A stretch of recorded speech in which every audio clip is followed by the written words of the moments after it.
Park Junho had been a logistics coordinator in his previous life. 31 years old, average face, unremarkable career, dead on a Wednesday. Ren Kai had been in training since age 7. White hair from birth, blue eyes with the weight of ocean depth, and the sun and moon tattoo that had appeared on the back of his right hand at age 8 without explanation and had not been explained since. He had been born into service. His mother was the Voss family's head housekeeper.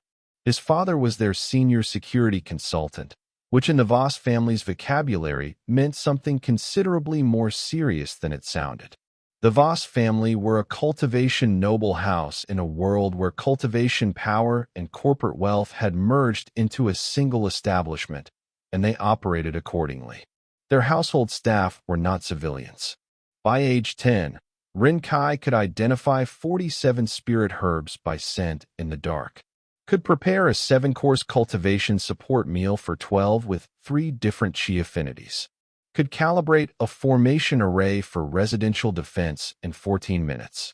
By age 12, he held junior combat certifications in Muay Thai, Judo, and the Voss family's proprietary internal martial system, a cultivation-integrated fighting method that combined chi manipulation with close-quarters technique in a way that the family's security consultant described as not flashy, not elegant, completely effective. By 14, full driving license including armored vehicle operation, high-performance routing, and evasive driving qualification. 3 languages at professional fluency. Communication SEAL operations certified to military grade. By 16, he had quietly, without being asked, begun studying the cultivation theory underpinning every formal chi technique taught at Voss Academy, because his unclassified cultivation specialization didn't fit the standard framework but had clear resonance points with the advanced material that most students wouldn't reach for years. The tattoo, still unexplained, had begun to glow faintly during high-intensity training. His cultivation consultant had reviewed it 4 more times, had still said only, the boy should train harder. Park Junho's analytical mind in Ren Kai's body had read the situation clearly from age 9. He was in a novel. The white-haired boy who appeared 3 times in Silver Chain, Golden Cage, always in the background, always half a sentence, always about to disappear from the narrative. He was that boy, and the story was already moving. He could feel it, the political pressures building around the Voss family, the power vacuum in the regional cultivation establishment, the arrival of forces that the novel had described as dangerous, and that his more complete understanding of the world told him were considerably more dangerous than the narrative had conveyed. He was not going to be a footnote. He was going to be prepared. Chapter 2. The School and Its Hierarchy. Voss Academy's high school program operated on a cultivation hierarchy that everyone understood and nobody said aloud. At the top, the heirs and major talents of the 5 cultivation families that dominated Nanjing's regional establishment. In the middle, the scholarship students, the cultivation talents from civilian backgrounds, the sponsored entrants. At the bottom, support staff, administrative personnel, and the handful of students enrolled under special arrangements. Ren Kai was enrolled under a special arrangement. Personal attendant to Elara Voss, permitted to take classes alongside the general student body, visible to the school's social ecosystem as exactly what he appeared to be. The white-haired butler boy who carried Elara's things and drove her car and stood outside her classrooms with the patient stillness of someone who had nowhere better to be. The school called him her dog. He did not react to this. He did not react because reaction was a resource expenditure, and he had trained himself to spend resources only where they produced returns. The social commentary about him was not a problem. It was, in fact, useful. The most dangerous blade is the one that looks like furniture. He had learned this from his father, who had been the Voss family's security consultant for 20 years, and whose philosophy of protection could be summarized as, the threat you neutralize before it knows it's been seen is the only threat that doesn't cost you anything. Ren Kai operated on this principle at all times. He tracked the school's social ecosystem with the low-level attention of a professional who maintains situational awareness as a passive habit. He knew the cultivation levels of every student in Elara's immediate orbit. He knew the family backgrounds, the alliance structures, the grudges. He knew which students had received outside academy cultivation training and what style. He knew the 3 students who were almost certainly reporting to family intelligence networks rather than simply attending school. He did not know yet who had sent the Friday night team, but he had begun building that file the moment he'd recognized the operation's professional quality. He was also attending calculus, spirit formation theory, and modern cultivation law. He received marks in the top 12%, which was the exact positioning he had chosen as appropriate for a student in his apparent role. Chapter 3. The First Week's Count. Hansio arrived on the first Monday of the semester. Level 7 Chi Affinity, scholarship from the Public Cultivation Program. In the novel, the protagonist, the boy who was supposed to be the center of this story, Ren Kai had thought carefully about Hansio across 17 years of living in this world, and his conclusion was, good person, genuine talent, and not the problem. The problem was not Hansio. The problem was the Zhao Syndicate. In the novel, the Zhao Cultivation Syndicate was the primary antagonist force, a corporate cultivation hybrid with significant martial assets, operating in the gray space between legal business and organized cultivation power. Their heir, Zhao Yan, had been the novel's primary antagonist from chapter 40 onward. Ren Kai had, across 3 years of careful observation from his butler's position, developed a significantly more detailed picture of the Zhao Syndicate than the novel had provided. They were not simply an antagonist force. They were a systematically violent organization with a long-term strategic plan to consolidate cultivation resources in the Yangtze River region and the Voss family, specifically its cultivation pharmaceutical assets, was on their acquisition list. The Friday night team, he now knew, had been Zhao Syndicate affiliated. Not a sanctioned operation, too quiet, too targeted, insufficient manpower for an official move. Probably a test. Probe the Voss family's response capability. See how well they protected their heir. The answer they had received. The heir was protected by something they hadn't accounted for. He wrote a full situation report that Sunday evening, encrypted it through the family's security channel, and sent it to his father. The reply came Monday morning. Report received. Your assessment matches existing intelligence. The syndicate is accelerating their timeline. Caution advised. Do not engage unless necessary. Ren Kai read this, filed it, and drove Elara to school. The morning debrief covered her cultivation schedule for the week, 3 logistical items for the family's pharmaceutical research calendar, the new student's background and likely social trajectory, and the status of her formation array repairs that the Monday session needed to address. She listened, asked 2 questions, looked out the window. You handled Friday, she said, not turning from the window. Yes. The perimeter team. I noted them. They left when the primary operative was neutralized. A pause. You said you'd been tracking them since we entered the lot. The East Gate 1 had been there for 40 minutes before we arrived. Settling time, not patrol. The rooftop position had left a specific heat signature from their cultivation suppression array that read cold against the evening ambient. The relay vehicle had been parked for 2 hours in a short-stay lot. Another pause. Then, most people wouldn't have seen any of that. My father spent 12 years drilling observation methodology before he started on response.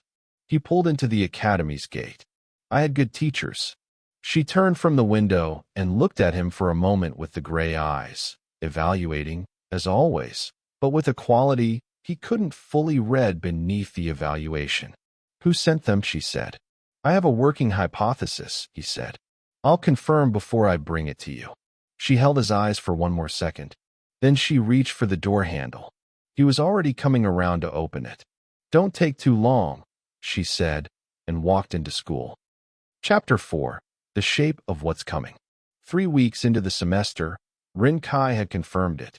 The Friday night team had been operating under a contract that traced, through 2 cutouts and a cultivation resource supply company registered in Suzhou, to a shell entity controlled by the Zhao Syndicate's Eastern Operations Division. He laid this out in his second report to his father. The reply this time was longer. This exceeds a standard probe. They are establishing operational capability in our district. Father is escalating to the Voss Patriarch. You are authorized to expand your monitoring parameters. Do not initiate contact with Zhao assets. If defensive action becomes necessary, keep it clean. Clean. He knew what that meant in his father's vocabulary. No evidence trail.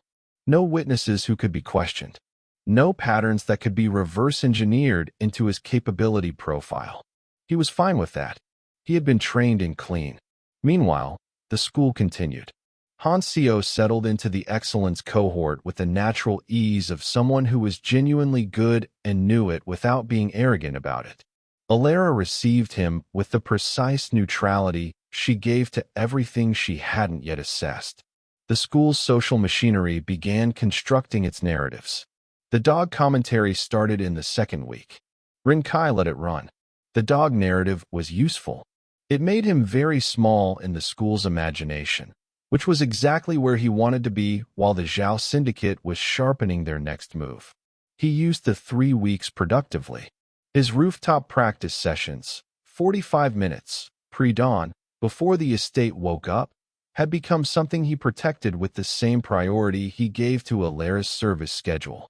The forms he practiced were not the standard Voss Academy curriculum. They were the synthesis his father's training and his own cultivated understanding of his unclassified specialization had built across 17 years. Efficient, precise, designed for situations where he needed to end things quickly and completely before anyone with a camera could frame what they were seeing. The sun and moon tattoo glowed during these sessions. Consistently now. Whatever it was keying to, the intensity was building.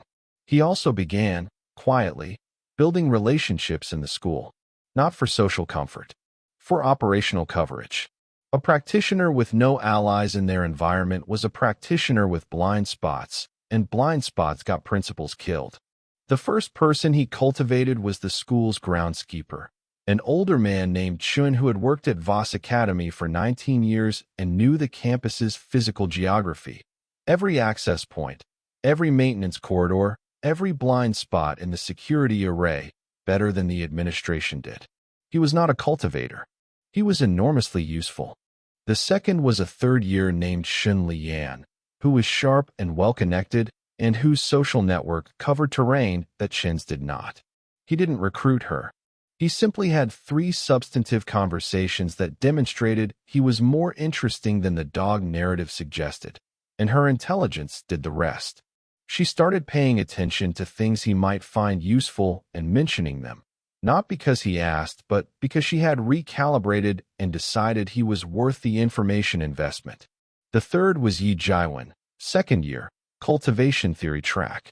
She came to him with questions about his cultivation framework.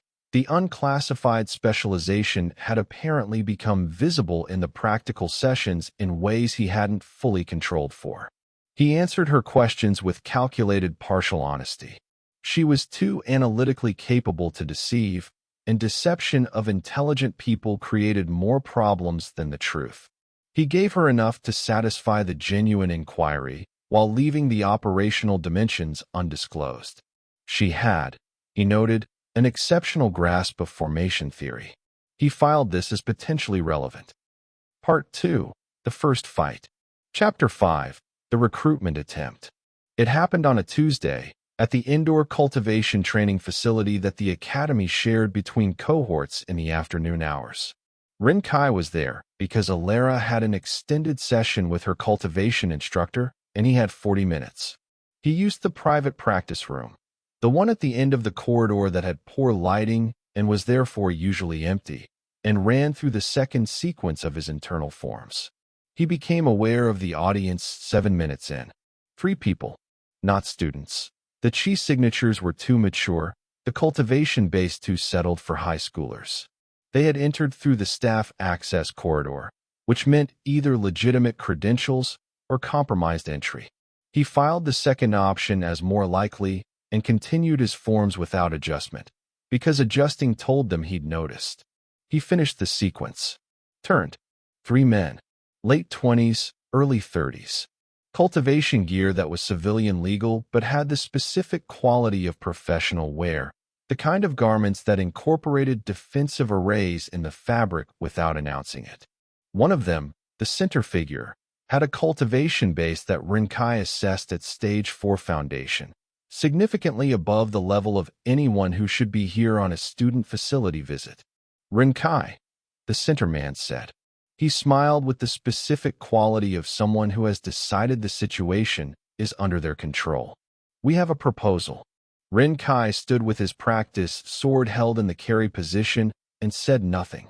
The Zhao family has significant interest in the Voss pharmaceutical assets, the man continued. This interest is going to move forward regardless of what the Voss family decides. The question is how smoothly it moves. A pause for effect.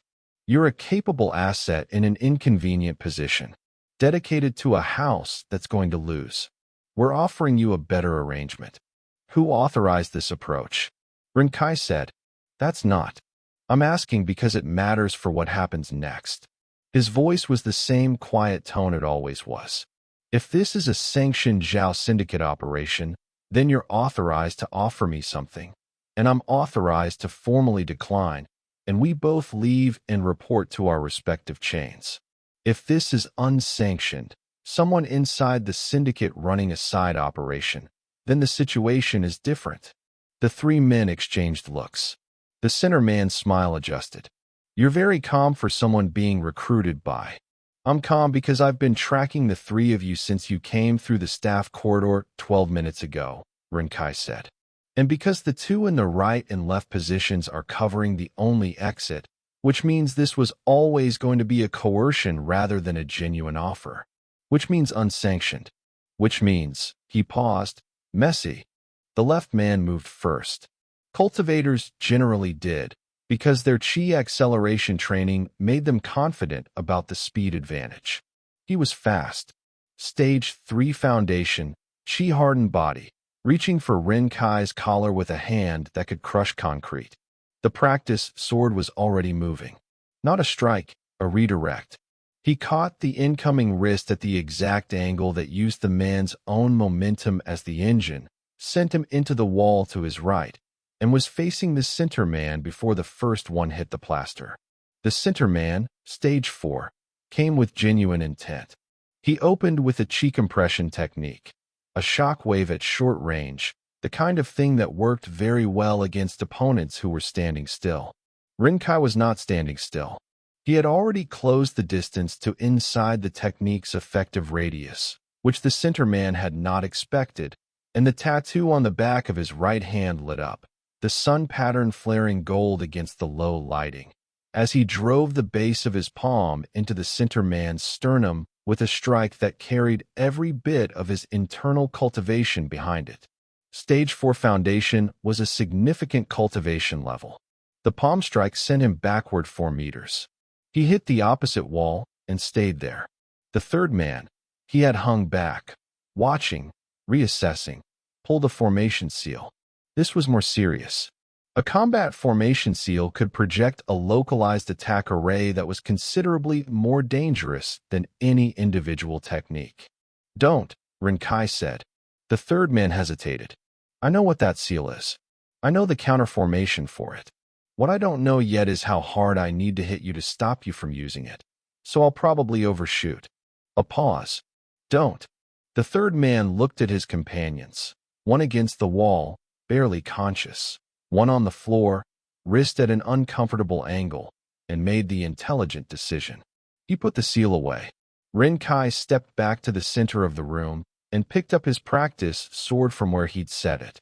Tell whoever sent you, he said, that the next conversation needs to be above this level.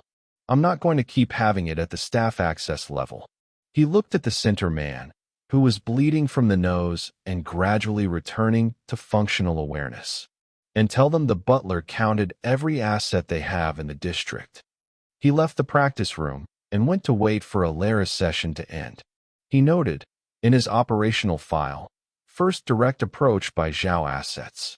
Unsanctioned, rogue element or test of my response.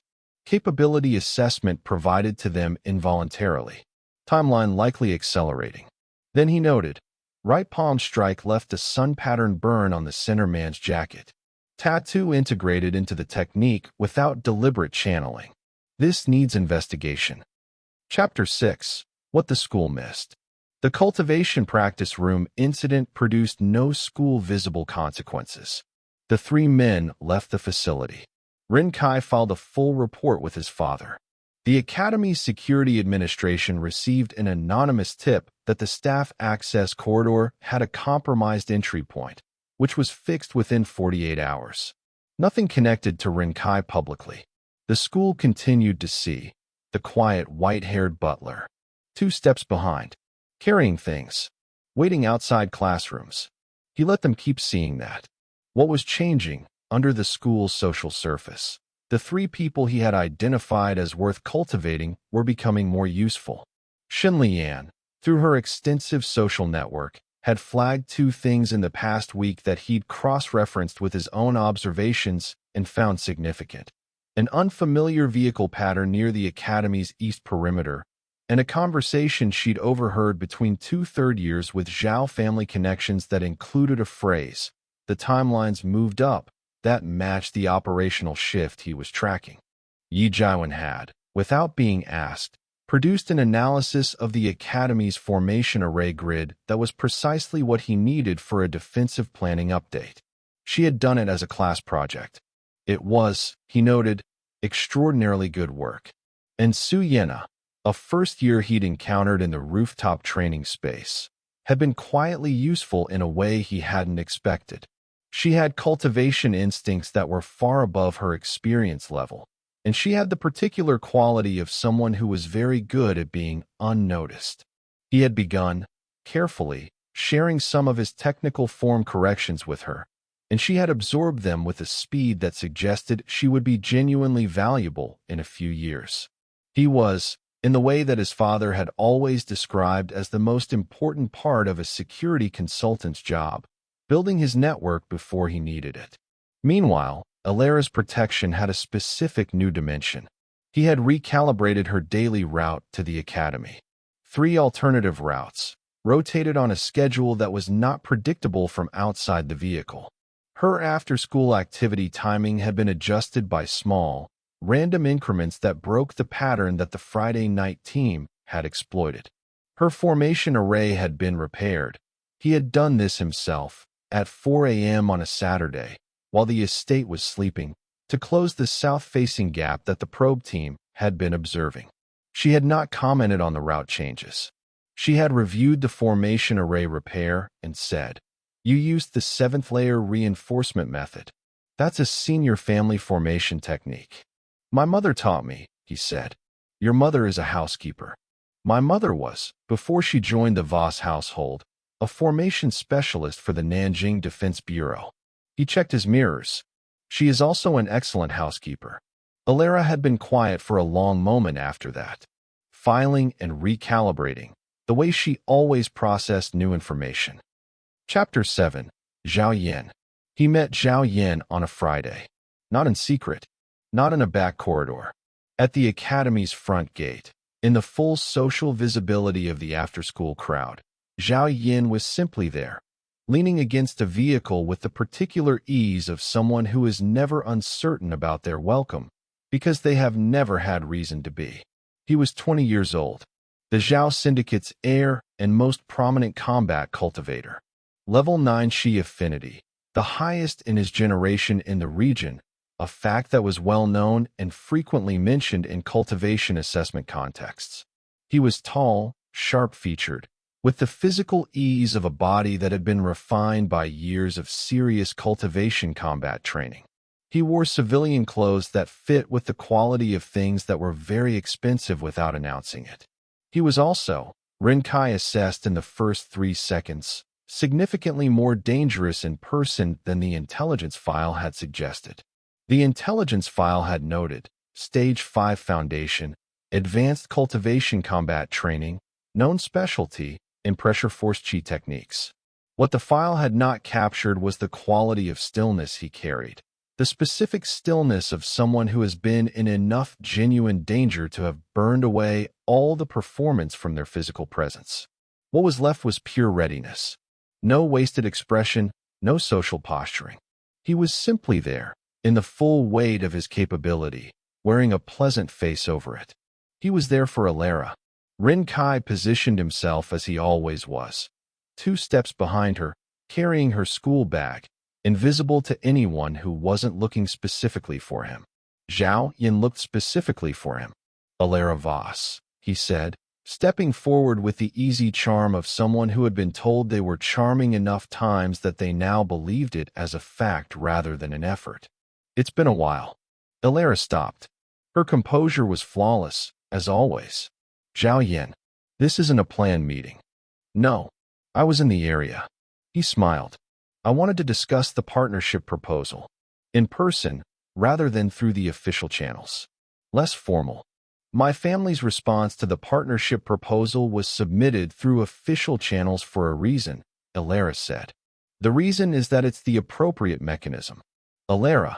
His voice was gentle in the specific way that things are gentle when they're covering something less gentle. The appropriate mechanism isn't working for anyone. I thought we might talk directly. During this exchange, Ren Kai was doing 3 things simultaneously. First, threat assessment. Zhao Yin had come alone, visibly. The vehicle behind him had tinted windows and hadn't disgorged anyone yet, which didn't mean it was empty. 2 likely escorts, staying out of the social scene because Zhao Yin had decided this was a conversation, not a confrontation, and bringing visible backup changed that. Second, social read. Zhao Yan's attention had tracked to him twice in the first 30 seconds, disguised as casual glances at the surrounding environment. He had been briefed on Ren Kai. He was assessing without making it visible. Third, the option tree. If this became a physical situation in a school public space, the calculus was complex. Zhao Yan at Stage 5 Foundation was a genuine fight, not a management exercise. And the school watching was both a constraint and a complication. My principal's schedule, Ren Kai said, stepping 1 pace forward from the 2 steps behind position, not entering the conversation, exactly, but making himself present in it, doesn't have a current opening for unscheduled meetings.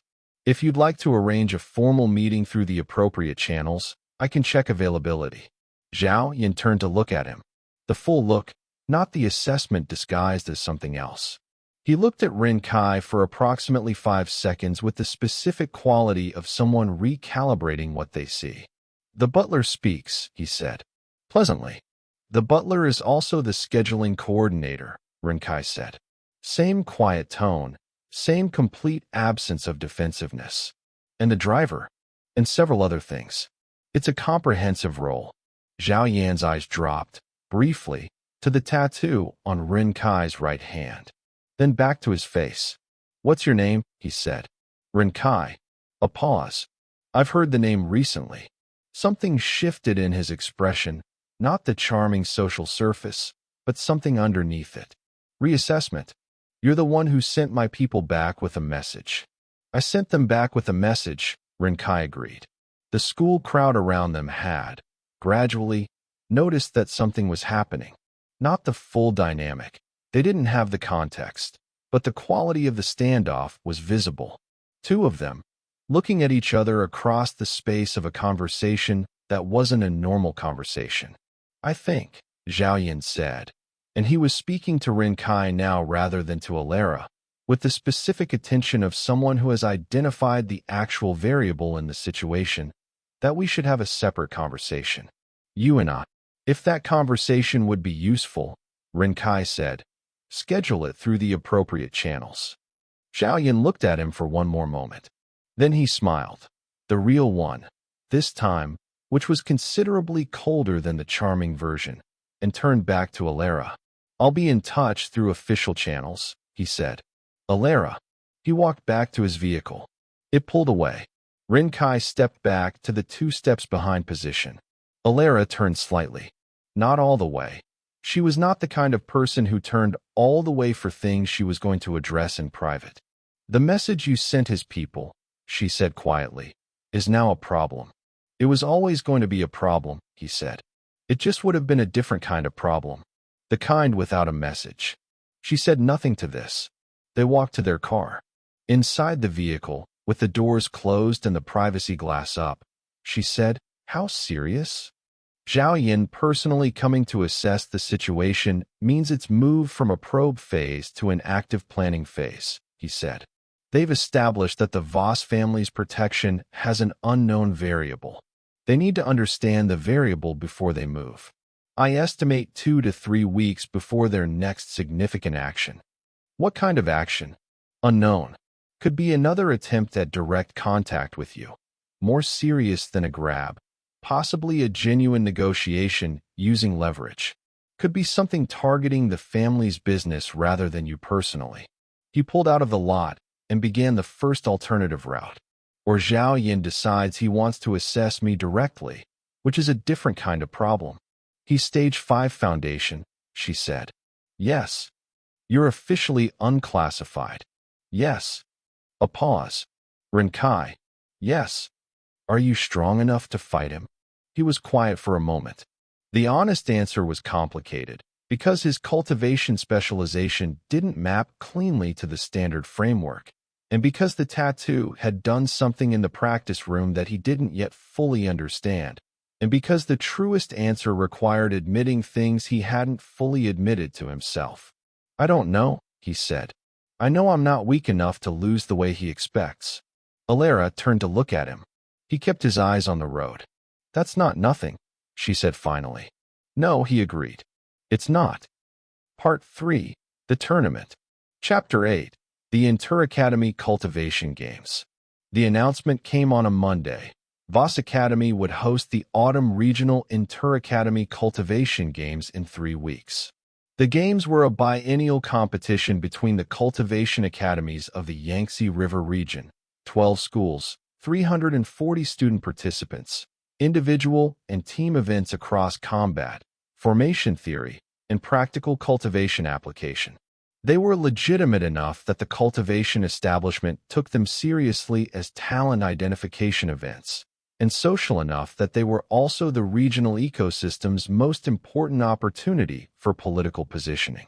The Zhao Syndicate, Ren Kai noted in his operational file, had 2 affiliated academies in the regional competition, including one whose top combat student he had been tracking for 2 weeks as a likely syndicate asset.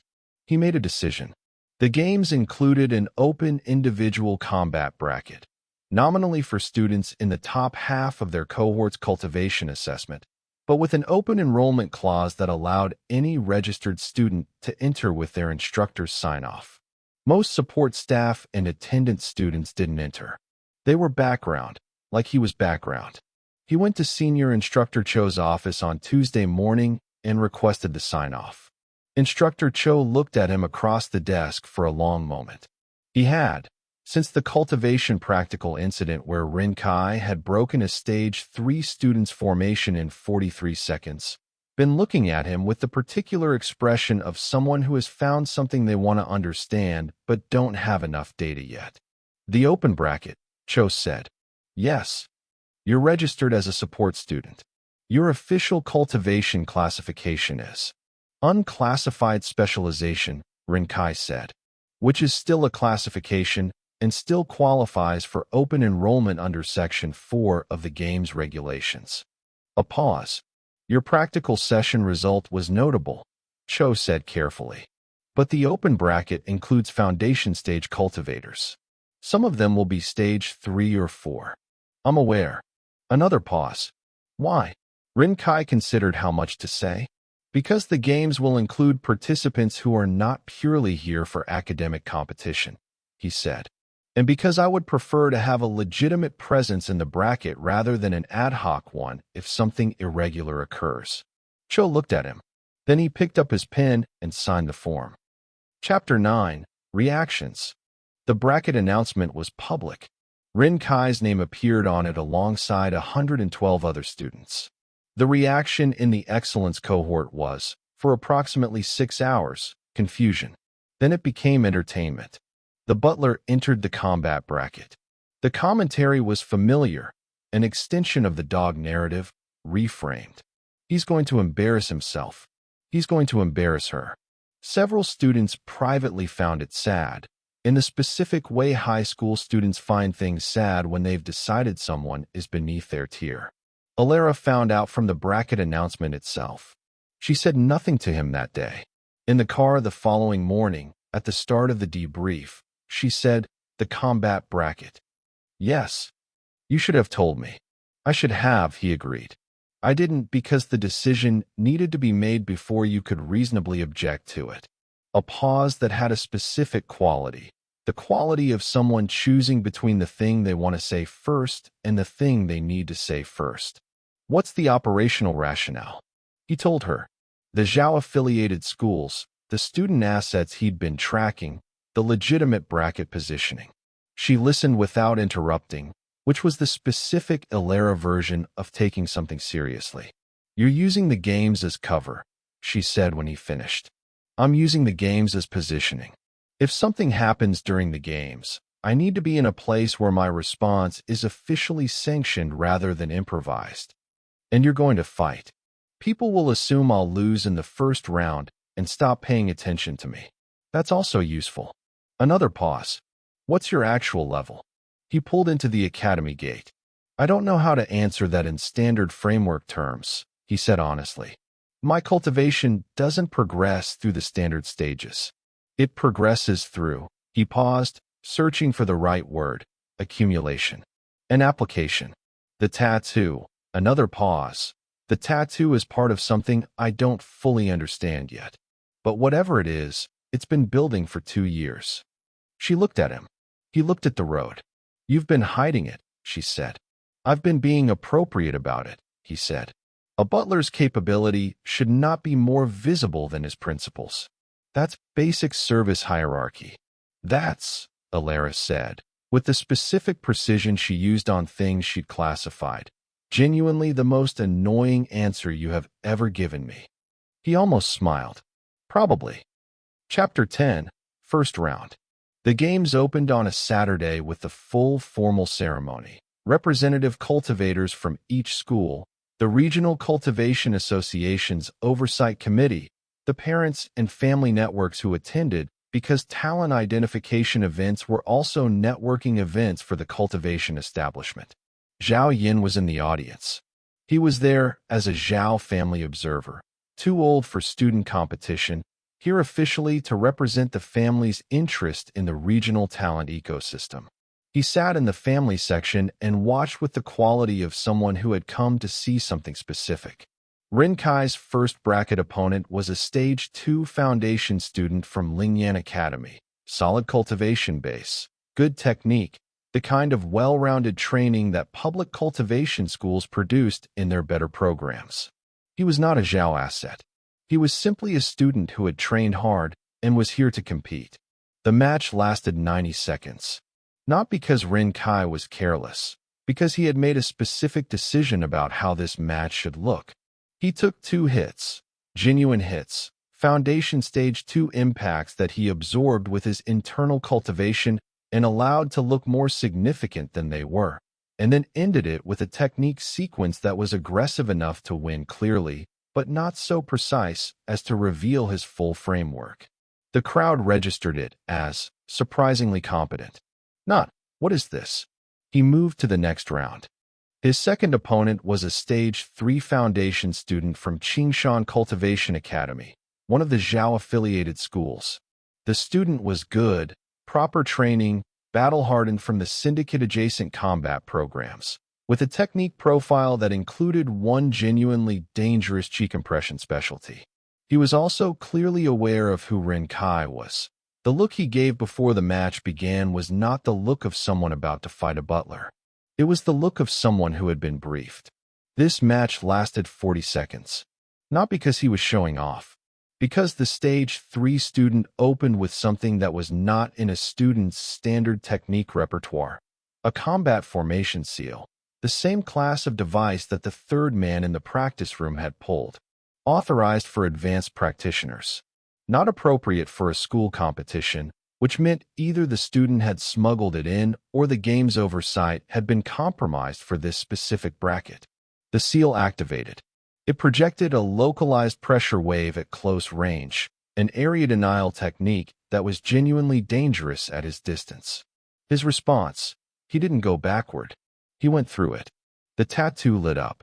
Both elements now, sun and moon, gold and silver, flaring across the back of his right hand in the full pattern for the first time he could recall outside of solo training.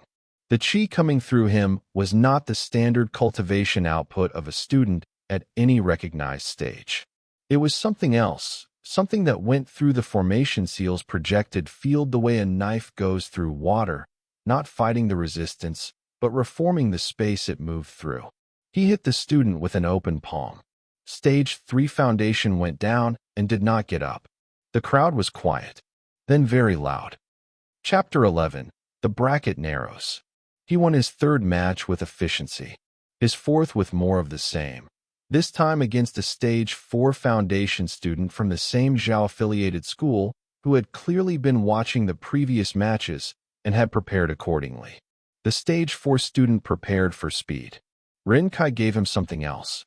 The fourth match was the first one the school's student body, and the family section audience, and the Cultivation Association observers watched with the full weight of attention, because by the fourth match it was no longer possible to maintain the narrative that the Voss family's butler had gotten lucky in the early rounds. The Stage 4 student was good. Real cultivation combat training, the kind that produces efficient, battle-tested capability rather than the structured performance of academic sparring. He came at Ren Kai with a multi-stage combination, chi-hardened body technique, a speed activation that put him at Ren Kai's position in less than a second, and a follow-up compression strike that was the syndicate-affiliated school's signature close-range technique. The speed activation was fast enough that most foundation stage opponents would have been caught mid-response. Ren Kai was not most foundation stage opponents. He also was not, technically, a foundation stage cultivator in any meaningful sense. He had spent 17 years training to fight people who were faster, stronger, and more conventionally capable than he was. His father's methodology: you will not always have the advantage in raw power. You will always have the advantage in preparation. Use it. The Stage 4 student's combination was a practice technique with a predictable entry angle. Ren Kai had cataloged the technique from match footage of the affiliated school's previous tournament appearances, footage available through the Cultivation Association's public records database, and had spent 40 minutes in his pre-dawn session working through the counter sequence. He let the speed activation close the distance, went inside it rather than away from it, which was the one approach the technique's design didn't account for, and answered the compression strike with a redirection that used the incoming force as additional energy for his own counter. The follow-through was clean. The opponent's formation collapsed. He went to one knee, stayed there. In the family section of the audience, Zhao Yin uncrossed his arms. Chapter 12. Shun Lian recalibrates. In the student section, Shun Lian was having a social reality adjustment in real time. "That's the butler," said the girl beside her, unnecessarily. "That's Ren Kai," Shun Lian corrected, with a firmness that surprised her slightly. "And stop calling him the butler. He is the butler. He is also apparently a combat cultivator who just beat a Stage 4 foundation student with." She stopped, replaying the match sequence in her mind, with what looked like he knew exactly what was going to happen before it happened. Which is, she stopped again. Actually very impressive. She had been paying attention to Ren Kai for 3 weeks, since the library conversation that had recalibrated her assessment from background character to worth watching. She had been noticing things: the precise efficiency of his movement through spaces, the specific quality of attention he gave to everything around him, the 3 times she'd seen him adjust his position in a way that later turned out to correspond with something she hadn't noticed at the time, but that made sense afterward.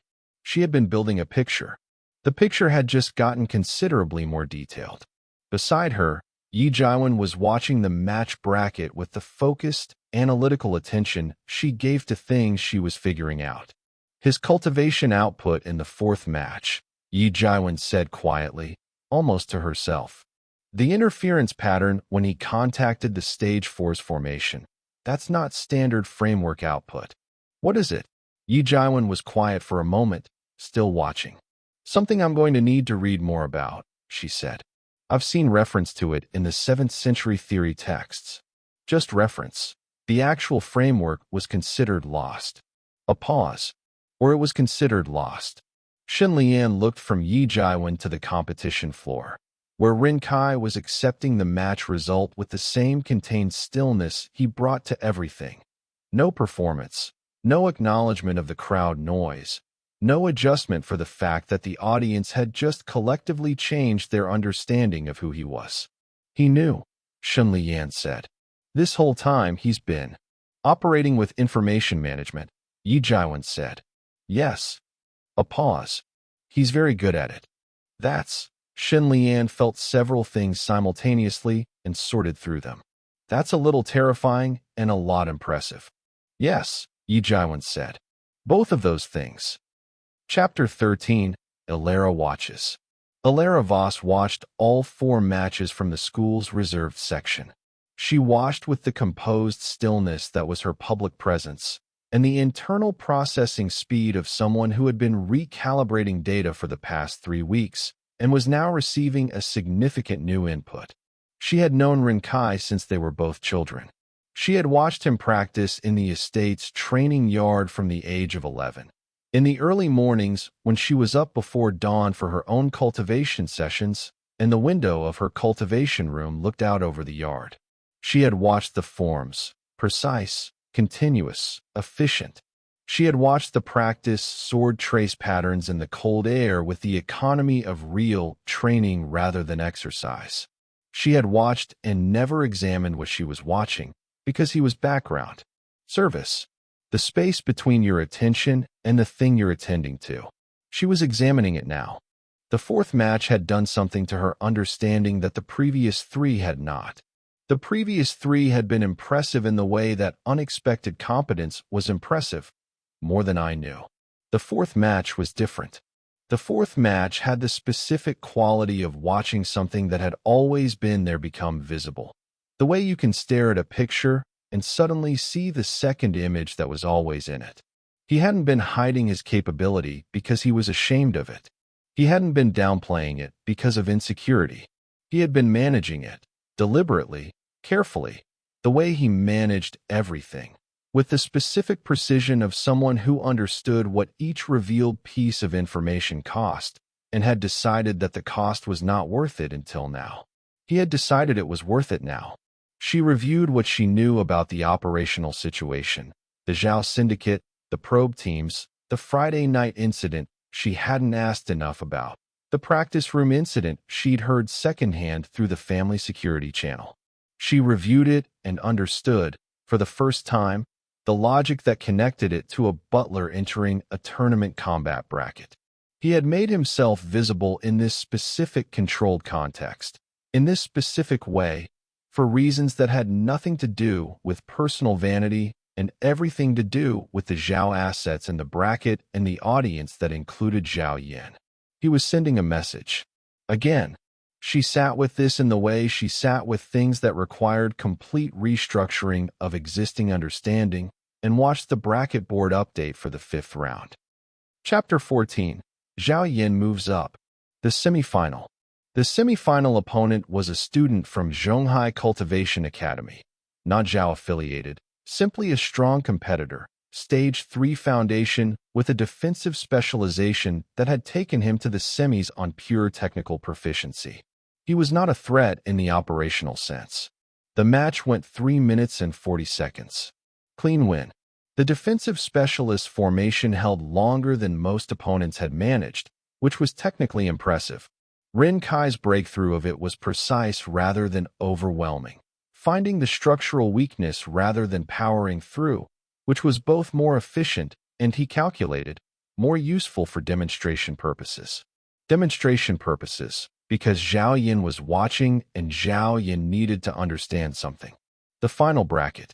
His final opponent was, after the other semifinal resolved, from Lingshan Academy, Stage 4 Foundation, the highest cultivation level in the student bracket, with a reputation in regional cultivation competition that made them the expected winner before the games had begun.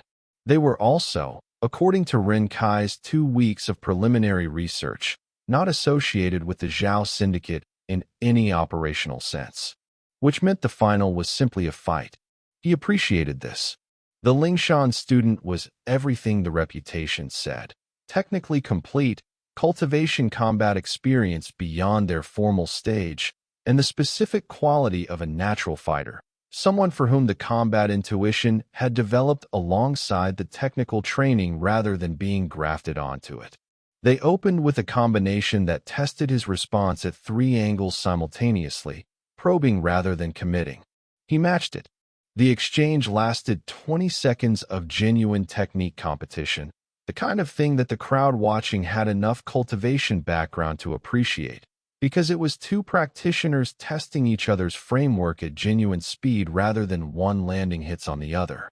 Then the Lingshan student escalated. Stage 4 Foundation, full commitment. The chi output of someone willing to pay a significant cultivation recovery cost for this moment. A pressure force projection at the high range of what a student-age cultivator could produce. It hit the space he'd been standing in. He wasn't standing there anymore. He had moved laterally and slightly forward, inside the projection's optimal range, and the tattoo was fully lit. Both patterns, sun and moon, a glow that cast visible light on the competition floor around him. The chi coming through his cultivation framework was doing something that the audience with cultivation sensitivity could feel even from the stands. A resonance output that wasn't standard, that seemed to interact with the environmental chi in the arena rather than simply projecting from him. He hit the Lingshan student with 3 techniques in sequence. Not hard, controlled, precise, calibrated to produce a clear outcome without damage. The 3rd technique broke their formation cleanly and sat them down. The arena was quiet for 3 seconds. Then a sound from 600 people reassessing something simultaneously. Ren Kai stepped back to the match's start position, brought his right fist to his chest in the formal close, the tattoo still faintly glowing, dying back to its resting state, and bowed to his opponent. He did not look at the family section. He didn't need to. He could feel Zhao Yan's attention from 40 meters away. Part 4. The Real Fight. Chapter 15. After the Games. The school's narrative, by Monday morning, had broken and rebuilt. Not the dog narrative. That was simply gone, unable to survive contact with what Saturday had produced. What replaced it was less coherent and more honest. The specific social uncertainty of a community that has discovered it has fundamentally misread someone for months and isn't sure what the correct read is now. He let them process. He drove Elara to school, ran the debrief, opened her door, followed 2 steps behind. Everything the same. The visible difference, nobody commented. The silence around him had changed quality. It was not the silence of ignoring. It was the silence of reconsidering. Xin Lian found him in the library that afternoon, which was becoming something of a pattern. "You won the tournament," she said. Directly, as was her character. "Yes. And you entered it specifically because of the Zhao students in the bracket." He looked at her. "That's a significant inference." "I've been paying attention," she said, without apology. "The 2 students who used non-standard combat tools, the formation seals. Those aren't student equipment. Someone gave those to them." A pause. "And you knew before the matches that they had them." He was quiet for a moment. "Then, what made you track that?" "The way you positioned yourself before each match started," she said. "You don't fidget. You don't shift your weight. You move when there's a reason. Before the 2nd round and the 3rd round, you moved twice each, in the entry phase before the match signal. You were adjusting for something you'd already anticipated." She looked at him steadily. I also talked to Yi Jaiwan about the cultivation output signature from your matches. She thinks your framework is something that hasn't been formally documented in the current system. He assessed her for a moment. She met the blue-eyed attention without flinching, which was something he'd noted before as one of her more useful qualities. The Zhao Syndicate is operating in this area with a timeline that has become operational rather than preparatory, he said. The tournament was an opportunity to establish my profile in a legitimate context and communicate certain things to certain observers. He paused. You have good analytical instincts. Has anyone told you that? She blinked. The directness of the redirect had caught her slightly off guard. Ah, yes. Occasionally. You should trust them more, he said. The instincts, not the occasional. He closed his book. Thank you for the observation about my pre-match positioning. I'll adjust the tells. She watched him stand and gather his materials. You're going to be in danger, she said. I'm always in some degree of danger, he said. The level has recently increased. Is Elara in danger? She's always in some degree of danger too. Protecting her is my job. He paused. The degree is why I need the information coverage that you and others provide without necessarily knowing they're providing it. What you told me about the conversation you overheard 2 weeks ago, the timelines moved up. That was operationally useful. Shen Lian was quiet for a moment, processing the fact that she had been providing operational intelligence without realizing it. I can be more deliberate about it, she said. I know you can, he said. I'd appreciate it. He met her eyes. It won't be without risk. I want you to know that before you decide. She looked at him. The conversation had moved a significant distance from where it had started, and they both knew it. I've already decided, she said. Chapter 16, Zhao Yan's Request. The meeting request came through the official channels, as he had specified. Zhao Yan, through his family's formal cultivation relations office, requested a private meeting with Ren Kai.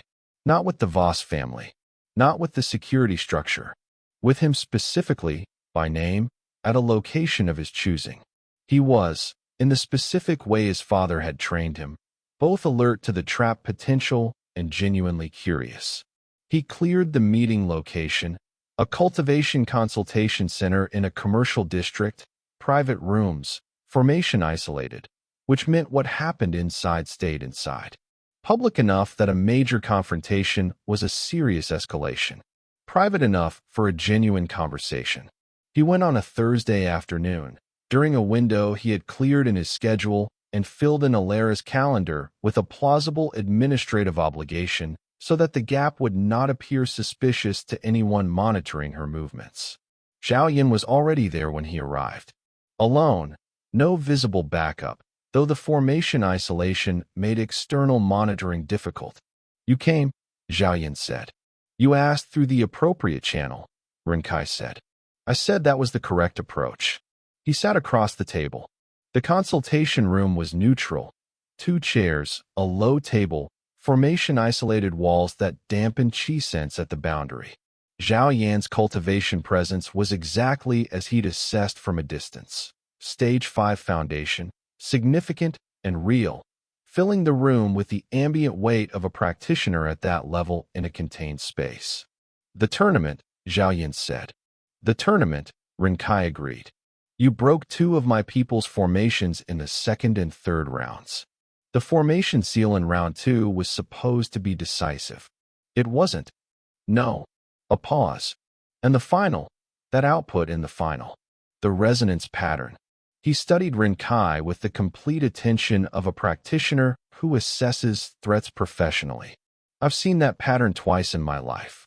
Once in an archived footage record from 30 years ago, from a practitioner who hasn't been heard from since. Once from an instructor at our family's private facility who described it theoretically and said the actual framework was lost. I don't know what you've seen, Ren Kai said. The sun and moon cultivation, Zhao Yan said. The dual resonance framework. Pre-academy methodology, developed before the current classification system, standardized qi cultivation as the dominant path. He paused. It shouldn't exist in a living practitioner. Apparently it does, Ren Kai said. Zhao Yan looked at him for a long moment. The pleasant social surface was fully gone now. What was there instead was the specific, focused attention of someone engaging with something they consider important. The Zhao Syndicate's interest in the Voss family is business, he said. The pharmaceutical assets, the formation research division, the cultivation resource supply chain. Standard acquisition strategy. A pause. But you are not a business calculation. No, Ren Kai agreed. I'm not. You're a cultivator with a framework that my family has been trying to document and understand for 20 years, Zhao Yan said. And you're operating as a butler. Something in his tone was not quite contempt and not quite admiration. The specific register of someone who finds a thing genuinely difficult to categorize. Why? Because the Voss family raised me, and my family has served them for 2 generations, Ren Kai said. And because service done well is not a lesser category of life than combat done well. A pause. You believe that? I do. Zhao Yan was quiet for a moment. Then, with the directness that Ren Kai had come to expect as his baseline, I want to fight you. I know, Ren Kai said. Not here. Not now. Properly. In a context where we can both operate at full capacity. He met Ren Kai's eyes. I've waited 2 years for a practitioner worth fighting. The last 3 I found at this level were disappointing. You won't be. You're at stage 5 foundation, Ren Kai said.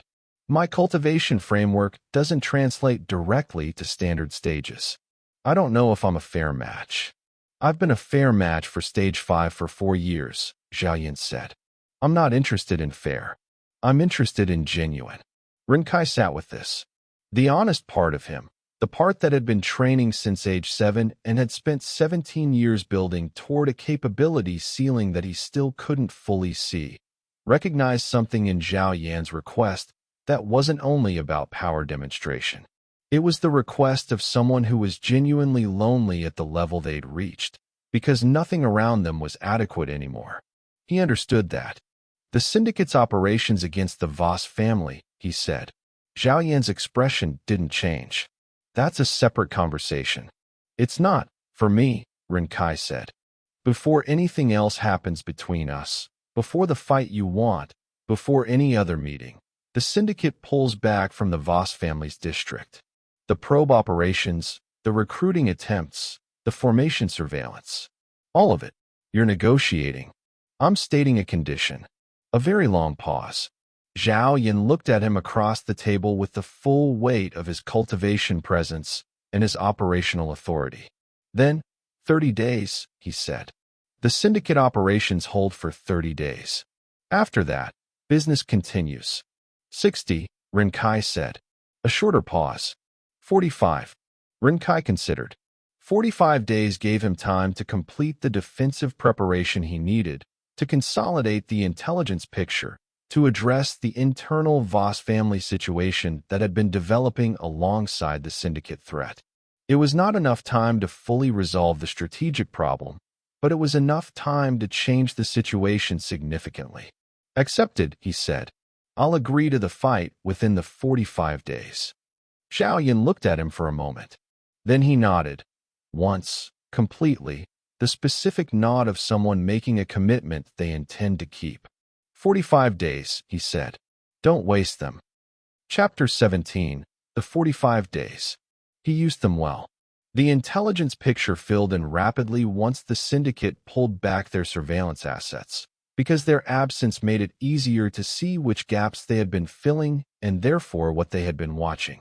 He mapped the syndicate's interest in the Voss pharmaceutical operation with enough detail to present a comprehensive threat assessment to the Voss patriarch that the family's own security team had not been able to produce. He also made 3 significant discoveries. The first, the syndicate's actual interest in the Voss family was not primarily the pharmaceutical assets. It was the Voss family's formation research division, specifically a project called the Deep Array, which was developing a cultivation enhancement formation that could, theoretically, be used to artificially advance a cultivator's stage development. This was the kind of technology that could reshape the cultivation establishment's power structure, and the syndicate wanted control of it before it became public. The second, someone inside the Voss family's business structure was feeding information to the syndicate. Not a lot, careful, limited, strategic. But the quality of the probe operations that had targeted Elara suggested insider knowledge of her schedule and the estate's security patterns. The third, the tattoo on his right hand was documented in the Voss family's own historical archive. A century-old cultivation record, stored in the family library's restricted section, described a practitioner with the dual resonance mark as a vow keeper, a category of cultivator who had, in the pre-standardization era, served noble houses not as household staff, but as something closer to a bound guardian. The dual resonance framework had been, according to the archive, designed specifically to create a cultivator who was strongest when protecting someone they had genuine personal commitment to. He sat with the third discovery for a long time. The cultivation power he'd been building, the accumulation that didn't follow standard stages, the resonance output that increased in intensity during the tournament fights, the tattoo that lit up when his commitment to a specific purpose aligned completely with the technique he was executing. All of it was consistent with the archive's description. Not an unclassified specialization. A very old, very specific classification that the modern system had lost. He filed this information. He did not share it yet. The disclosure would be appropriate at the right moment, and the right moment had not arrived. Meanwhile, the school continued, the harem continued forming in its natural way, and Elara continued being Elara. Yi Jiwen had found references to the dual resonance framework in the 7th century formation texts she'd been researching since the tournament. She brought her findings to him in the library on a Friday, organized in the systematic way she organized everything, and presented them with the focused directness that was characteristic of her when she had something important. "This is what you are," she said, setting the notes in front of him. He read them. Yes. The archive reference says the Vowkeeper framework is dependent on. It says sincere personal commitment to the one being protected. That the cultivation grows in proportion to the, she paused, selecting her words, depth of the vow. Yes. She looked at him with the complete analytical attention she'd been giving him since the tournament. How long have you known? I found the archive reference 17 days ago. So you've known your cultivation grows in proportion to how seriously you take protecting her. She said it flatly, without editorializing. And you haven't told her. Not yet. When were you going to? He met her eyes. When it was relevant to something immediate. She held his gaze for a moment. It's relevant to her understanding of what you are to her, she said. That's immediate. He didn't have a clean answer to this. Yi Jiwen, he had found, was very good at the questions he didn't have clean answers to. I'll tell her, he said, when the timing is right. The timing, she said, has a way of being made right by someone rather than simply arriving. She gathered her notes. For what it's worth, the framework describes a Vowkeeper who has full dual resonance activation at the critical moment as equivalent in output to a late-stage practitioner. Not stage 5. Later. A pause. I thought you should know what you might become. She stood up to leave. Then, also, I find all of this. She looked for the word, very worth knowing. All of it. You. She left before he could respond to that. He sat with the note for a while and thought about timing. Chapter 18, Elara and the Source. He found the internal leak on day 31. Not who he expected. Not a disgruntled employee or a compromised security asset. A junior researcher in the Formation Research Division. Young. Underpaid relative to their skill level. With cultivation debts from their training that the syndicate had been paying down in exchange for occasional information about project schedules and personnel. He presented this to Elara privately, with the complete documentation.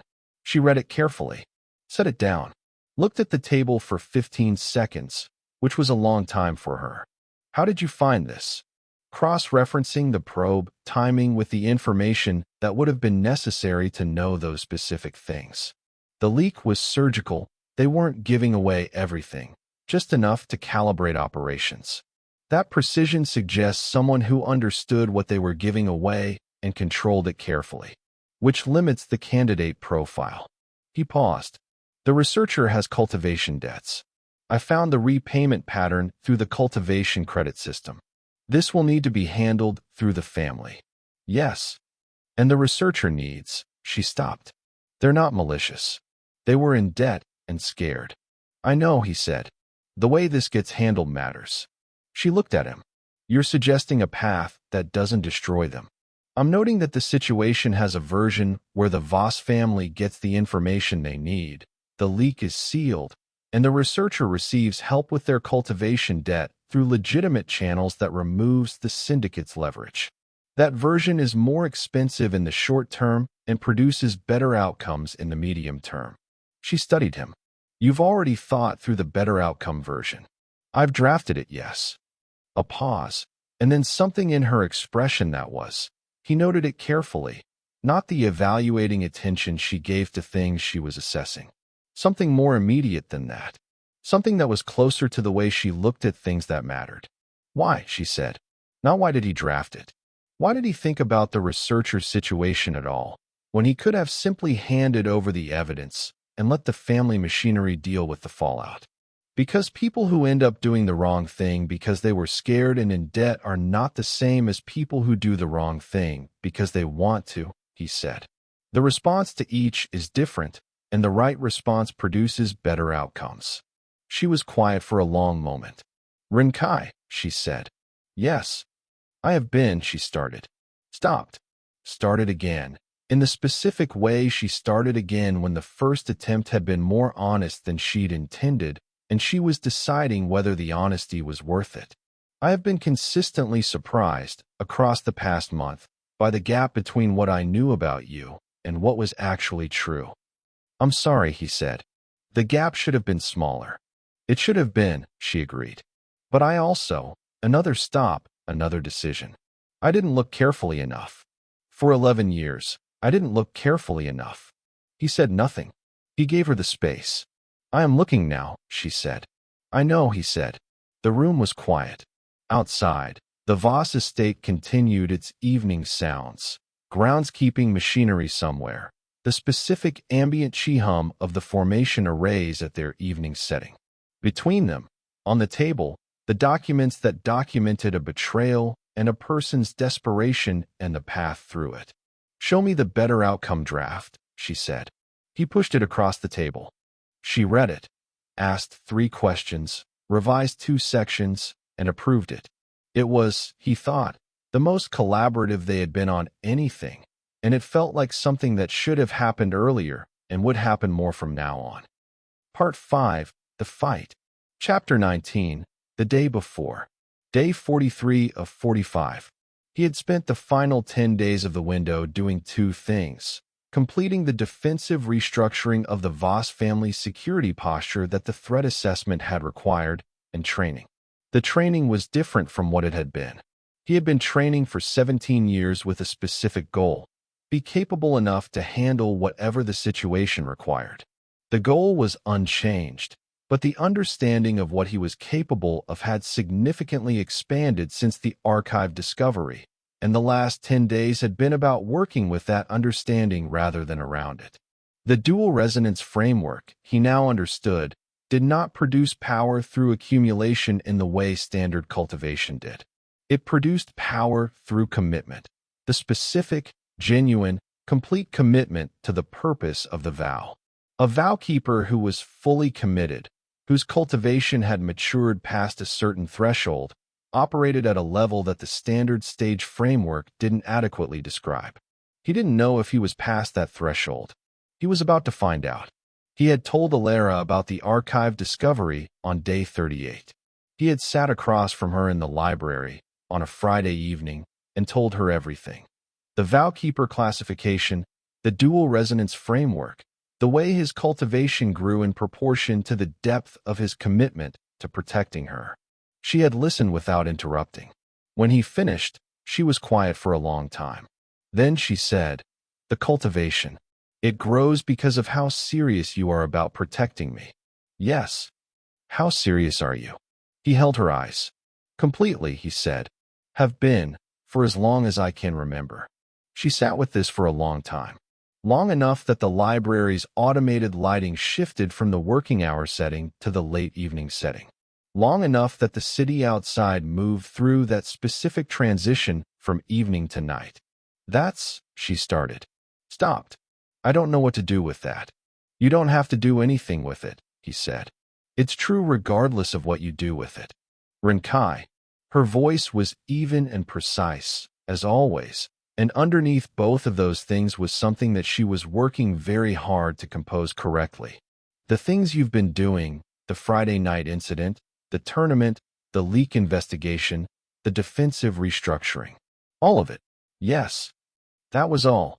You were doing that because of me. Because of the vow. The vow is the framework," he said. "The doing it was because I chose to." He paused. "The framework doesn't make choices." "I do." She looked at him. He looked at her. The library was very quiet. "I know the fight is tomorrow," she said. "Yes."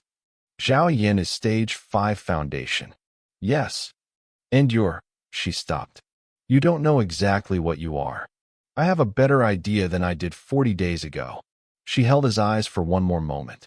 "Come back," she said, which was the most direct thing she had said to him in 11 years of the most indirect possible communication, and it landed accordingly. "I always do," he said. Chapter 20. The location. The fight happened on a Saturday morning, at a cultivation training facility in the industrial district.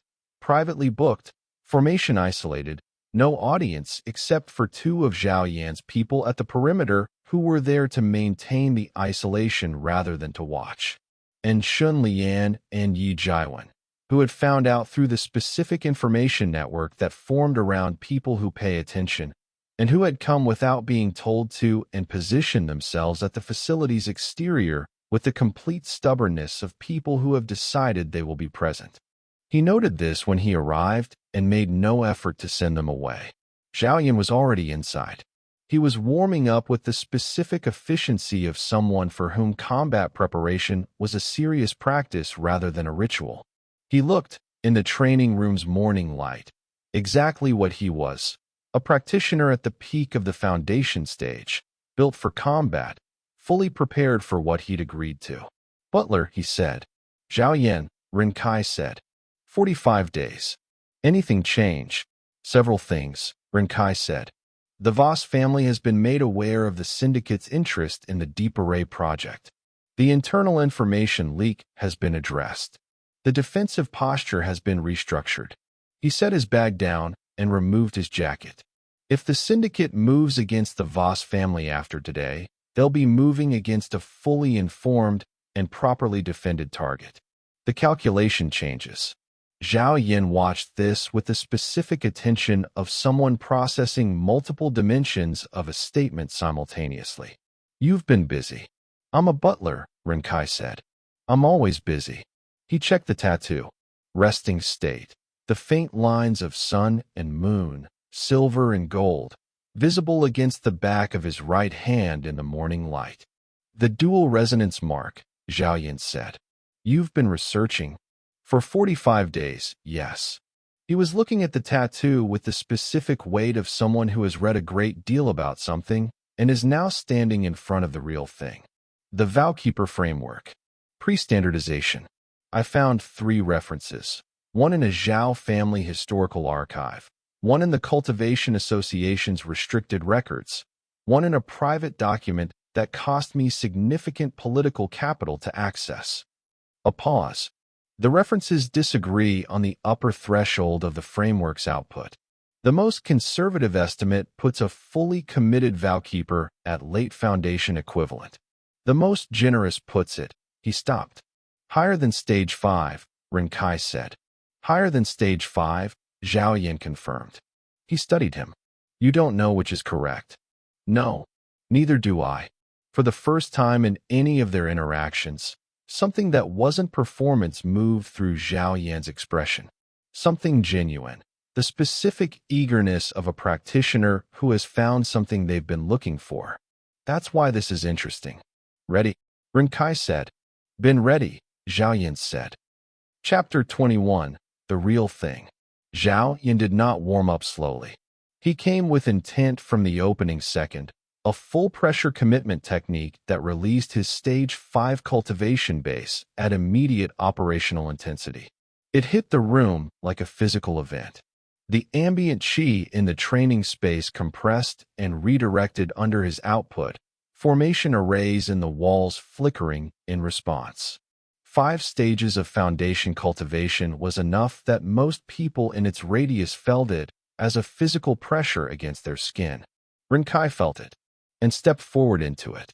This was the choice that the dual resonance framework made clear once he understood it. You did not defend against a superior force by retreating. You met it by being more present, more committed, more completely yourself. He moved through the pressure field and the tattoo came alive. Both patterns, immediate and full, the sun and moon blazing on the back of his right hand with the specific light he'd only seen in fragments before, now complete. The qi output that came through him was different from what Zhao Yin was projecting.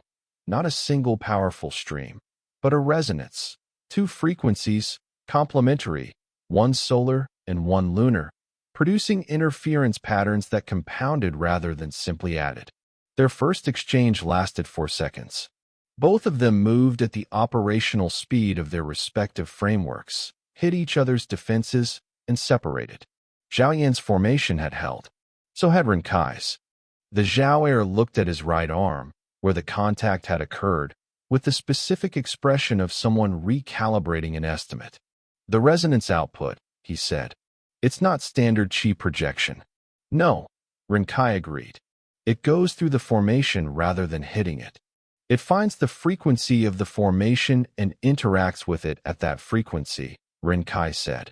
If the formation's qi frequency matches either of my resonance patterns, it disrupts rather than reinforces. He paused. Your formation uses a double layer technique.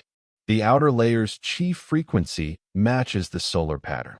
I could go through it. Zhao Yin processed this. Then, but you didn't. No. He met the older practitioner's eyes. I was curious what the inner layer would do. A beat. And then Zhao Yin did something completely unexpected. He laughed. A real one. Short and genuine. The sound of someone who has found the experience they came for. Good, he said. Then let's both find out. The next exchange was longer. 6 minutes of the most serious thing Ren Kai had done in his life. Not because the opponent was simply powerful, but because Zhao Yin was also intelligent, also trained, also deeply committed to what he was doing. He adapted between exchanges with the speed of someone who had genuinely studied the dual resonance framework and was applying his understanding in real time, adjusting his formation structure to reduce the frequency vulnerabilities, shifting his technique mixed to approaches that relied on pure force rather than qi frequency interaction. The pure force was a problem. Stage 5 Foundation's raw output was significant, and when Zhao Yin stopped trying to match technique with technique and simply committed to overwhelming pressure, the calculus shifted. Ren Kai took a hit on the third exchange that landed. Partial, redirected, not clean, but real. His left arm took the impact. The bones didn't break. His internal cultivation absorbed the shock, but the arm was going to be significantly compromised for the rest of the fight. He noted this without panic. He adjusted. The fourth exchange, he changed the framework. Instead of both resonance patterns working independently, he pushed them into full integration. The specific commitment technique he'd been building toward in the pre-dawn sessions, that the archive called the complete vow, where the dual patterns synchronized completely and the output was not additive but multiplicative. He had never done this in a real situation. He had done it twice in solo training, and both times had ended the session immediately after because the output had been more than his cultivation base could sustain for more than a few seconds. A few seconds was enough. The complete vow integration came with a physical effect. The tattoo patterns expanded, briefly, beyond the skin of his right hand, the sun and moon radiating up his arm in lines of gold and silver light that were visible even in the morning illumination of the training room. The chi output in those seconds was the most powerful thing he had ever generated, a resonance field that interacted with everything in the room simultaneously. Zhao Yan's formation didn't shatter. He was too good for that. He felt the change and adapted, pulling the formation tighter, shifting the frequency in real time with the speed of a practitioner who had been genuinely challenged and was responding to the challenge rather than managing it. But it was enough. The field disrupted his footing, not combat magic, just physics. The resonance pattern affected the room's ambient chi strongly enough to create microcurrents that impacted his stability. He caught himself on one knee. Ren Kai used the 2 seconds that bought him. He closed the distance, inside the optimal range of every technique Zhao Yan had available, and placed his right palm against the center of his opponent's formation. He didn't strike. He resonated. The dual pattern output at full integration, applied at direct contact against a stage 5 foundation formation. It did what it was designed to do. Not break the formation. Find its frequency and harmonize with it at a level that caused the formation to interact with itself destructively. The formation dissolved. Zhao Yan knelt on the training room floor, formation gone, left hand on his knee, breathing carefully through what Ren Kai recognized as a significant chi depletion. He stepped back. The tattoo went quiet. The light faded. His left arm was aching badly, and the complete vow integration had cost him a cultivation recovery period that was going to be uncomfortable. He looked at Zhao Yan. Zhao Yan looked at him. The upper estimate, Zhao Yan said after a moment. The upper estimate, Ren Kai agreed. Zhao Yan exhaled slowly. Then he straightened. Not all the way. The depletion wouldn't allow full posture, but enough to communicate intention. The Zhao Syndicate, he said. Yes. The Deep Array Project. He met Ren Kai's eyes. I want to make a proposal. Not the business proposal from the official channels. A personal one. A pause. The project's value is in its existence, not in who controls it. A licensing arrangement that brings the syndicate's cultivation resources to the development without requiring acquisition of the Voss family's assets. That conversation is worth having. Ren Kai studied him. You're proposing this now. I'm proposing this now because I've established what I needed to establish, Zhao Yan said. Which is whether the Voss family has assets worth more than forced acquisition. He looked at the space where the tattoo had blazed. They do. I'll bring it to the family, Ren Kai said. I know you will. He stood, slowly, with the careful movement of someone who was significantly depleted but had too much dignity to show it more than necessary. Butler. Something in his tone acknowledged something that hadn't been present at the start of the fight. Zhao Yan. Your arm. I know. Get it treated. A pause. You'll need it in good condition. In about 18 months, if the archive's progression timeline for the Vowkeeper framework is accurate, your cultivation will advance to a stage that, he stopped. Let's say the fight I wanted today will require a rematch eventually. Under different conditions. I'll look forward to it, Ren Kai said, and meant it. Part 6. What comes after? Chapter 22. Outside the facility. He came out of the training facility with his left arm in the makeshift sling he'd fashioned from his jacket, the tattoo quiet and resting, and the particular quality of someone who has done something significant and is now processing the aftermath. Shun Lian and Yi Jiwen were at the facility's exterior. They had been there for the duration. Shun Lian took one look at the arm and pulled out her phone. Hospital or estate? Estate, he said. My mother will be more efficient. Your mother is going to be furious, Shun Lian said. My mother will be precise, he corrected. Furious comes after efficient in her priority order. Yi Jiwen fell into step beside him as they moved toward the vehicle. She was looking at the tattoo, the quiet resting state of it, the sun and moon visible and still. The complete vow integration, she said. You could tell. I could feel it from outside the facility, she said. The resonance field output reached the exterior formation isolation boundary. She paused. The 7th century text description of the complete vow says it takes a practitioner below the threshold of the vow's object to activate. Meaning, she chose carefully. It requires something the cultivation is vowed toward to be genuinely at stake. He was quiet. She wasn't in there, Yi Jiwen said. No, he agreed. But the vow activated at full capacity anyway. She looked at him. The archive says the vow-keeper framework responds to the internal state of commitment, not to the external circumstances. If the complete vow activated, she paused. Then the commitment is complete, he said. Yi Jiwen was quiet for a moment. Then, with the precision she brought to all her most important conclusions, I am going to say something that I have been processing for 37 days and have decided is worth saying directly. He looked at her. I find you, she selected, with the care she always used, worth being invested in. Not the cultivation framework, not the operational capability, not the interesting problem you represent. You. A pause. I am aware that your situation is complicated. I am not asking for anything. I am stating a fact, because I find that stating facts clearly is generally better than the alternative. She held his eyes. That's all. He looked at her for a moment. Yi Jiwen, who had arrived at this through 37 days of careful analysis and had now delivered the conclusion with exactly the directness it deserved. Thank you, he said, for saying it directly. Of course, she said, and returned to the practical matter of helping him to the vehicle. Shun Lian, who had overheard all of this and was impressively managing to look like she hadn't, opened the passenger door for him. As he got in, she said, very quietly, in the tone she used when she was being genuine rather than social, for what it's worth. For me too. Not the same words, but the same basic message. He looked at her. You don't have to say anything, she said. I wanted it on record. It's on record, he said.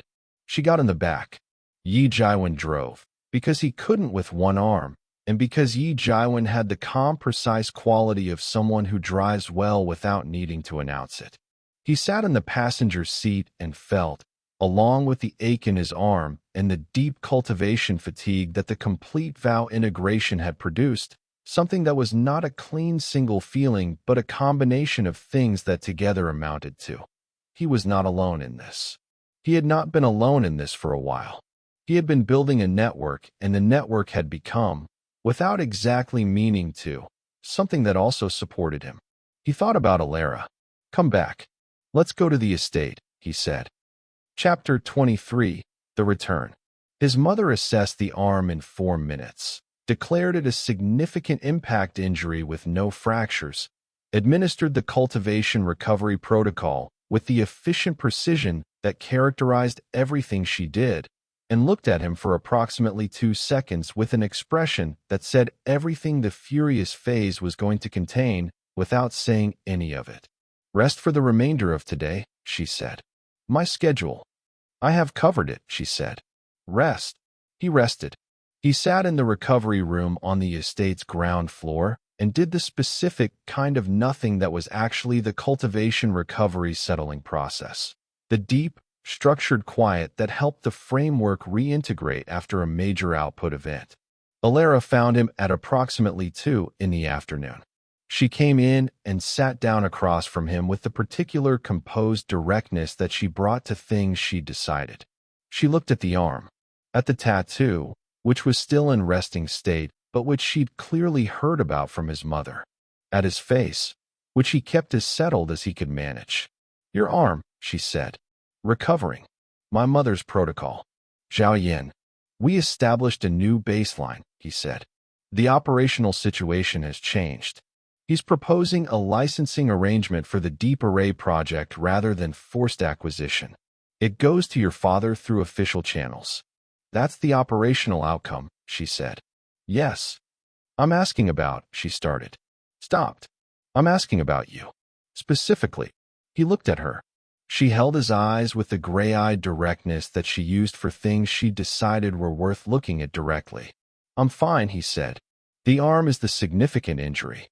The cultivation recovery will take 2 days. Everything else is." "You used the complete vow integration," she said. He was quiet. "Yi Jaiwan sent me a message," she said. She described what she observed from outside the facility. The resonance field output at full integration. She also quoted the relevant archive passage. A pause. "The one about what activates the complete vow." He held her eyes and said nothing. "Genuine complete commitment," Elara said, "to the one the vow is made for. That's what activates it." She held the space of what she was saying and let it settle. "You were not protecting me in there. You were fighting for a personal negotiation with an opponent you'd agreed to fight. And it activated anyway." "Yes," he said. She was quiet for a long time. Outside, the estate continued its afternoon groundskeeping sounds, the ambient chi-hum of the formation arrays, the particular quality of late afternoon light that came through the recovery room's window. "I told you to come back," she said. "You did. And you did. I always do." She looked at him. And then Elara Voss, who was the least outwardly demonstrative person he had known for 11 years, who had spent those 11 years managing everything, including herself, with the precise control of someone who had been taught that control was safety. She reached across the space between them and placed her hand over his right hand, the tattooed one, the one that carried the sun and moon in its resting quiet. She didn't say anything. She just held his hand. He turned his hand over and let her, and for a while the estate was quiet around them, and the recovery continued, and nothing needed to be said because the important thing had already been said, across 11 years of course, and as you wish and always, and now in this room in the simple weight of a handheld. Chapter 24, several weeks later. The Zhao Syndicate's licensing proposal went through official channels and was received by the Voss family's board with the specific cautious interest that came from a proposal that was both strategically sound and completely unexpected. Zhao Yan's involvement in the negotiation was, in the family's assessment, either a trap or a genuine shift in strategic position. Ren Kai provided his operational assessment, genuine, with conditions. The family board negotiated accordingly. The school's narrative about him had stabilized into something that didn't have a single clean description, which was the most accurate possible state for it. He was not the dog anymore. He was not cleanly anything.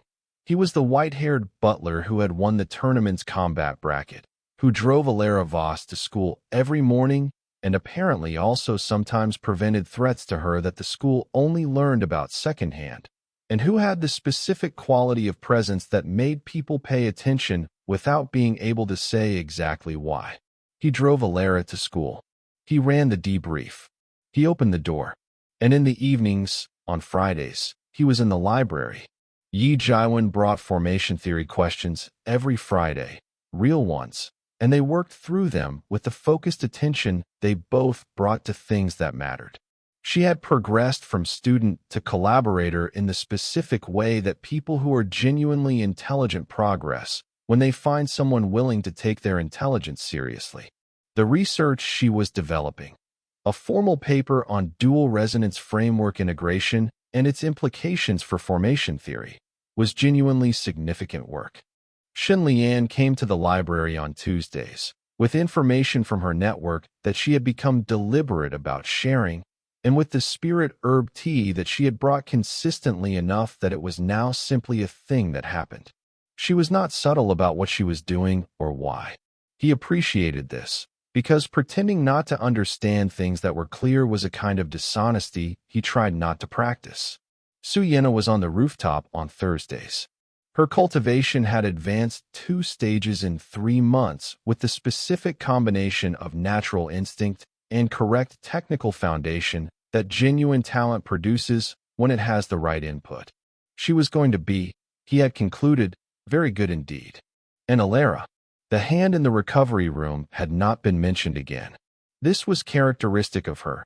She did not revisit things she had already communicated, because communication, for Elara, was about the act rather than the confirmation. But the quality of what was between them had changed in a way that didn't require naming. She asked his opinion on things now, not as a principal asking a service assessment, as herself asking him what he thought about the syndicate proposal's terms, what he thought about the researcher who had been the internal leak, who had been given the legitimate debt resolution the better outcome draft had outlined, what he thought about a decision she was considering regarding her own cultivation trajectory. He gave his opinions. She listened, processed, sometimes agreed and sometimes didn't, and in either case responded to the opinion as a genuine input rather than a service report. The distance was changing, not gone. There were still things between them that were not resolved, still the specific complexity of a relationship that had started as service and was becoming something adjacent to that while also still being that. It was not simple. He had never expected it to be simple. He was not in a hurry. He was building something that didn't rush. Epilogue, 1 year later. On a Saturday, 1 year after the tournament, Voss Academy's Cultivation Practical class held its annual advanced assessment. The assessment included a group formation exercise and an individual demonstration. The student who had the highest demonstration score that year was Su Yena, who was now a second year and whose cultivation advancement in 12 months had been assessed by the Cultivation Association's Talent Identification Committee as exceptional. He watched from the observer position. He was still enrolled, still attending classes alongside Elara's cohort, still technically in the special arrangement category. The practical class instructor had long since stopped treating his observer position as anything other than a resource. After the assessment, in the hallway, Su Yena came to find him. "They want to offer me an early placement in the regional talent program," she said. "Accelerated curriculum. Different facility for half the week." "I know," he said. The association sent the family a notification through the liaison channel. He paused. "What do you want to do?" She looked at him, the earnest, precise attention that was her characteristic quality. "I want to take it," she said. "But I wanted to tell you first." A pause. "You started this. The form corrections. The rooftop sessions. You didn't have to. You had the capability," he said. "I provided the correct angle. The work was yours."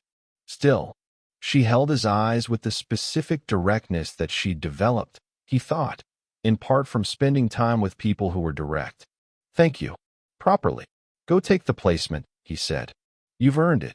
She smiled, the rare, full one. "I'll still come to the rooftop when I'm here." "I'll be there," he said. In the parking lot, preparing the car for the afternoon route, he heard footsteps. Elara, 10 minutes earlier than scheduled. She came across the lot with the particular pace she had when she'd made a decision and was already in the process of implementing it. "You heard about Su Yena's placement," he said. "I heard," she said. "Good outcome." "Yes." She reached the car and stood beside it, not getting in. She was looking at him with the gray eyes in the afternoon light. "Next month," she said. "Yes. The family board has formally approved the Zhao licensing arrangement. The announcement will be public next month." She paused. "My father has been reviewing the security restructuring you proposed. He has also been reviewing your background file." Another pause, in which she was composing something. "He asked me what your official role in the family should be designated as. Given," she gestured at the general concept of everything that had happened in the past year. "What did you tell him?" Ren Kai said. She met his eyes. "I told him I'd ask you," she said. "What you want it to be." He looked at her. She looked at him. The afternoon was quiet, the parking lot empty, the city going on around them with complete indifference to the specific weight of the conversation happening in it. "What are the options?" he said. "Security consultant," she said. "Which is what your father is and what your official capability would be classified under." Or, she paused, "cultivation advisor," which is the classification for someone who advises on cultivation-related matters and has formal standing in the family's strategic decisions. Not service. Adjacent. He was quiet for a moment. "Or," she said, and her voice had the specific quality she used on things that cost her something. Nothing changes.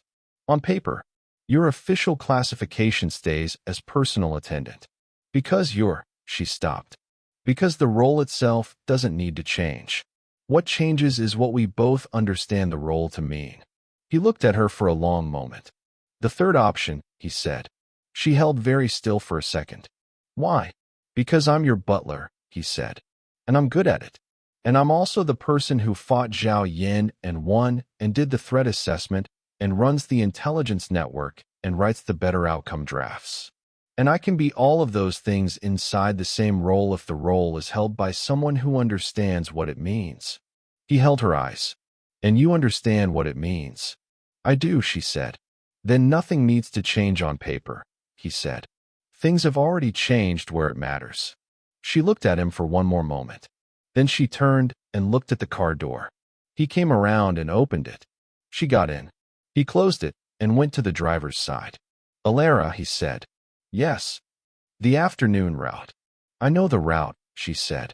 I have 3 items that need immediate attention and 2 that can wait until tomorrow, he said. And I want to know about the formation theory paper Yi Jiawen presented to the board review last week, because you were in that meeting and I wasn't. She settled into her seat and looked forward with the composed directness that was her. Start the car, she said. I'll talk. You'll drive. As always, he said. He started the car. The tattoo on the back of his right hand caught the afternoon light, the sun and moon, resting, present, exactly where they had always been. He pulled out of the lot. She talked. He drove. The city moved past around them, cultivation towers and ordinary buildings, the blue-gold glow of formation arrays on rooftops and the ordinary traffic of people going places, and between them the long, steady conversation of 2 people who had found the right arrangement and were now living inside it. End.